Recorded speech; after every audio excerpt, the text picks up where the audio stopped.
Well, hello, hello. Welcome to Henry's Lives. I'm Brother Charles, and it's a beautiful day in the neighborhood where you are worthy, you're blessed, and you are creative. That's right. This is Henry's Lives where you're worthy, you are blessed, and you are a creator. That's right, my friends. Welcome to Henry's Lives.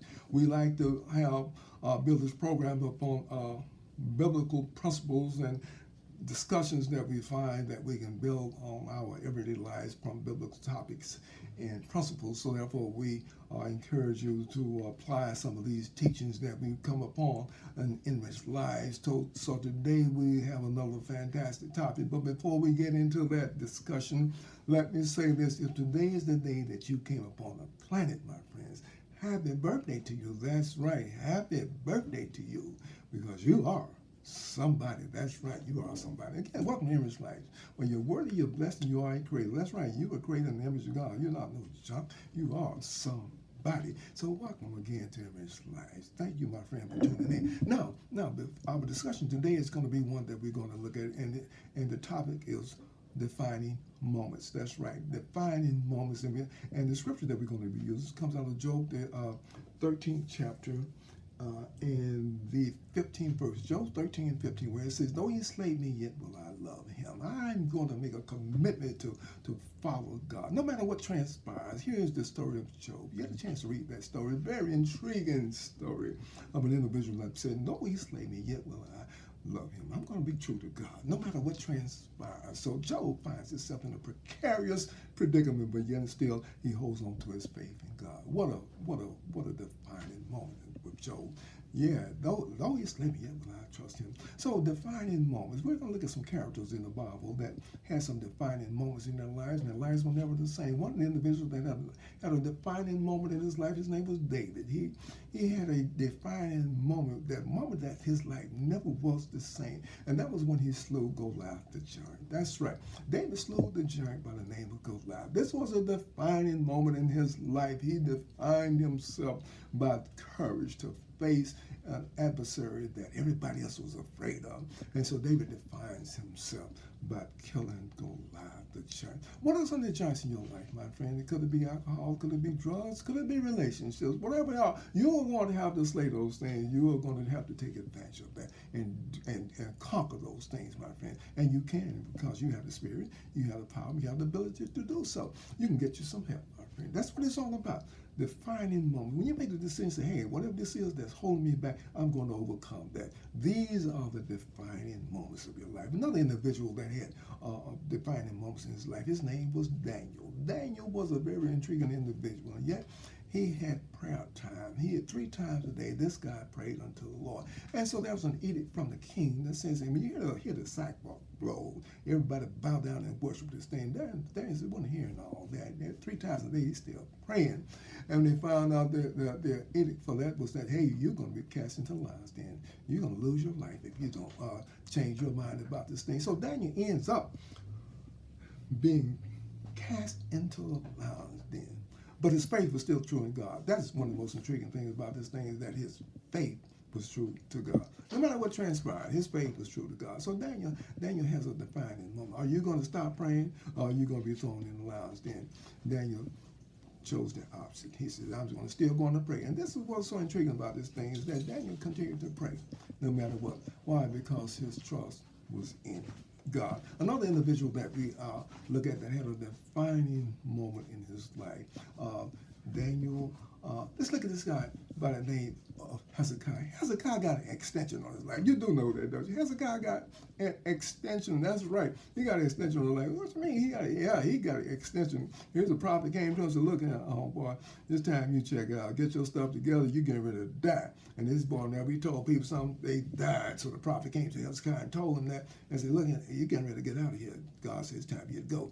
Hezekiah said, oh, wait a minute. See, Hezekiah had some leverage. He had some leverage. He went to God in prayer. He said, look here, Lord. Look, I did everything you told me to do. I have done everything you said to do. I have not did anything you didn't tell me to do, and I did it correctly, and I did it rightly, and I've done everything you said to do. And you're going to take me out like this? And Hezekiah said, oh, Lord, don't do that. Don't do that. And so the Lord told the prophet, go back to him. Tell him he got 15 more years. What?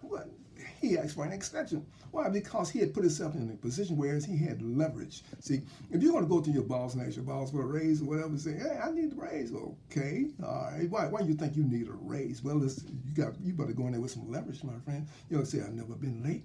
I'm dependable.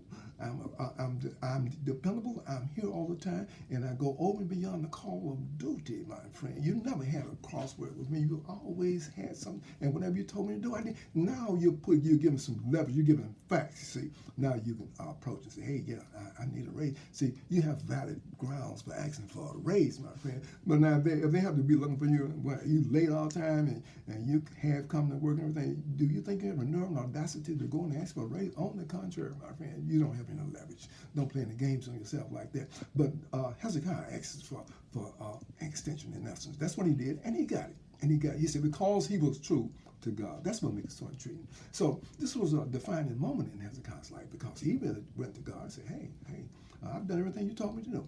I've done that. So now let's look at some things that we are defined by. Some of the individuals whose lives were defined by the decisions that they made. Modern day situation and from a historical point of view. I like to look at the individual by the name of Joseph. Joseph had some defining moments in his life. One of the most defining moments in his life is the fact that Joseph went to prison. That's right. He went to prison for something he didn't do, but he went there. A lady say he tried to do something he didn't, and she lied on. But Joseph went to prison, and he remained true to God. He remained true to God. And look how God took him out there. Took him out of prison and exalted him, lifting him up into the number 2 position in the land. And Joseph had the ability, when he saw his brothers, he could have had those guys put in prison. That's right. He could have had them put in prison, but what did he do? No. Joseph didn't allow bitterness to come into his heart. He didn't let that come in. He didn't let bitterness come to his heart. Therefore, God exalted him into the number 2 position in the land. Let's look at a modern day individual that had the same thing. He came against a wicked, vicious system, apartheid in South Africa. And this man's name was Mandela, Nelson Mandela. What a wonderful life this man lives. He goes to prison for 26 years, and yet when he gets out, he says he will not allow bitterness to come into his heart. Else he would have still been in prison, because if he had bitterness and retaliation against the people that put him there, he would not have been exalted. But God lifted him up and put him to the number 1 position in South Africa. He became the president. So you see, my friends, when you remain true to God, he has a way of delivering you. He has a way of edifying and lifting you up. Why? Because you remain true to God. Job was very intriguing in his life story, because he remained true to God. No, in spite of all that adversity that he's going through, and he still remained true to God. What a fantastic story. What a fantastic story. You and I, we have to glean these truths from these particular stories, my friend. That way you and I become stronger by these truths that we can glean out of these stories to apply to our daily lives. See? So when you have these defining moments in your life, it might be that someone has you've been in a relationship and you've been let down and it hurt you very badly, but then you say, hey, I'm going to take this relationship and turn the bad into good. I'm going to learn from this. I'm not going to moan and weep and get all bitter and angry. I'm going to take this as a stepping stone to something bigger and better, and therefore you become stronger. It is a defining moment. When you make the decision to do better about yourself, then that is a defining moment for you. And so that's what makes these relationships so important. So relationships come in 2 categories. They'll either come as a blessing or they come as a lesson. One or the other. They're going to come as a blessing or a lesson. That's what you're going to have in a relationship. You get 2 things, a blessing or a lesson. So the thing that was so intriguing about this is that we have relationship, we have things that we learn from, defining moments that take place in our life. There's an individual in the New Testament by the name of Peter. Peter's a pretty outspoken guy, but yet still, Yeshua, who we know as Jesus, said, hey, you're going to deny me 3 times. No, I'm not.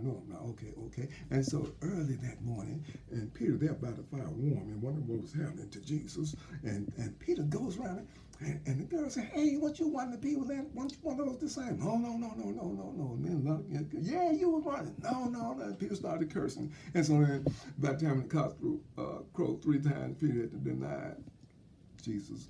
And so he went away sad. You see, what made him deny him? Curiosity had Peter there. Curiosity had him there. And fear made him deny him. That's right. Fear made him shut it. No, I don't know. I said fear made him deny him. Get in some trouble. See how people going to be around you. They're going to get away from around you, my friend. Why? Because they don't want to be around you. Get in trouble. See. So Peter denies him out of fear. Curiosity has him out there, warming by the fire at night, but fear made him deny him.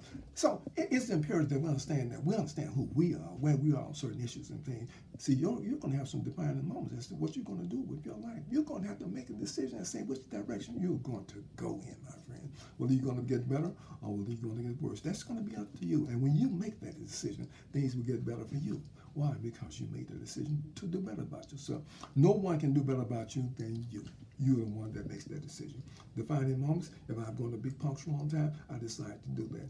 If I'm going to be nice all the time, I decide to do it. See, this is going to be defining moments in your life. When did you decide to do it? I just decided to wake up one day and say, hey, I was going to be late anymore. Therefore, I decided. Therefore, these are some defining moments in our life. No matter what anybody says to you, I am decided to follow the Lord. No matter what transpires, I am decided to follow the Lord. Now, when you come to that type of decision in your life, my friend, things get better for you. Things do get better. Oh, all kind of things going on. Bad things going to happen to you. No, things going to get better for you. Why? Because you have made a decision. You have a defining moment in your life that you are going to go straight ahead. You're going to move up. That's what makes life so intriguing. So until next time, my friend, be sure that you understand the essence of the defining moments in your life. There's going to be good news and bad news, but the question is, what are you going to do with it? Are you going to be an overcomer or are you going to be a victim? It's up to you. Until next time, you be blessed, my friend. May the good Lord bless you. May love, joy, peace, and happiness forever be in your life as you walk upon this good earth that God has given us. Until next time, you be blessed. And give us a thumbs up on this. We thank you for your time.